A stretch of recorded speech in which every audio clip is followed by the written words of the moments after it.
Tak máme u mikrofonu Kubu Sajbrta. Nejdříve k radostným novinkám. Ty si dneska převzal trofej nebo plaketu za 300 zápasů v dresu SKST Liberec. Věděl jsi, že už jsi tady takhle dlouho?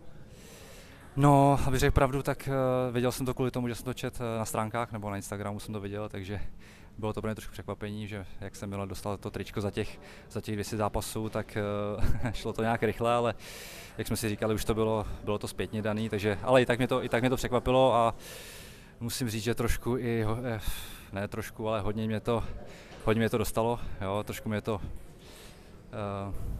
to položilo, byl jsem z toho hodně na měko. Tak fanoušky určitě bude zajímat 300, máš za sebou a co 300 dalších, jak to vidíš? No tak samozřejmě já bych hrozně rád, už i tak těch 300 mi přijde, že to je docela dost.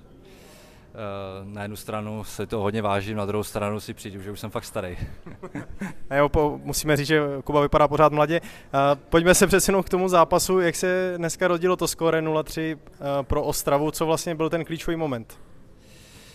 Klíčový moment, no tak já myslím, že samozřejmě klíčový moment byl asi první zápas, si myslím, tam se to lámalo, Benny vlastně vedl 2-1 a tím, že prohrál 3-2, myslím si, že kdyby vyhrál, myslím si, že nebyl vůbec daleko, tak by se to potom, by ten zápas vypadal úplně jinak. A když se podíváme na tvůj zápas s Adamem, tak co tam bylo rozhodující?